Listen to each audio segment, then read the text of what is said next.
You want to just kind of share the background Yeah. of what you're doing? My dad was accepted Christ when he was young, raised in a Midwest, very Christian home. He was a teacher. The home that I grew up in with my dad, it was spiritual all the time. Not because my dad was superficial in his spirituality. Quite the opposite. He was very transparent in his journey, in his faith, in his struggles. First half of my life was in that world of where the unseen became the only thing that was real. The second half of my life that was all just done in business. How do I sell? How do I operate? I became tired of God has told me, Rick, you got to tell this story about your dad. I want to hear some of like the wild stuff that you saw when these exorcisms were happening in your house. You said you saw people like turn into animals. Saw a lot of people manifest in weird ways. This one guy is kind of first time this guy who was a pastor had gotten deeply possessed with all kinds of demons. At one point while my dad was praying over him, he was really starting to manifest. He started to flex more and more, and all of a sudden his body started to grow wide and tall, and the breathing was heavier and heavier, and I knew that he was going to try to kill us because one of his dominating spirits was murder and death.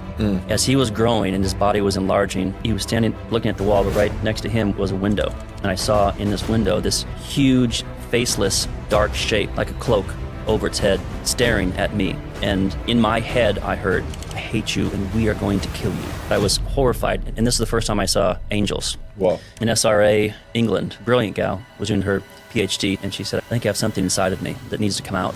Oh, shoot. Okay, what's your story? And she told me her years and years of therapy and counseling, but the only image that she knows is her as a kid in her bed and her parents holding a cross over her, dripping in blood, and saying some type of chant. And I started to pray. This demon manifested in a combination of a baby and a snake.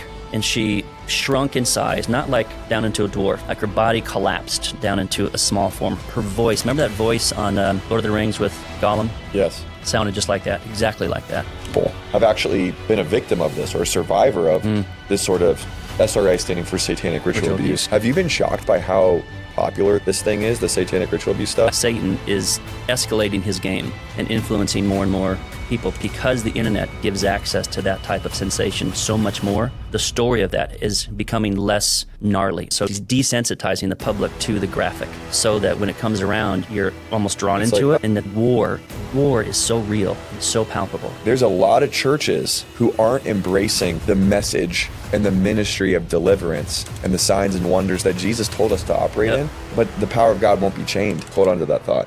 There's some weird stuff going on in that closet right now. And I just keep hearing stuff Oh, like... so do I.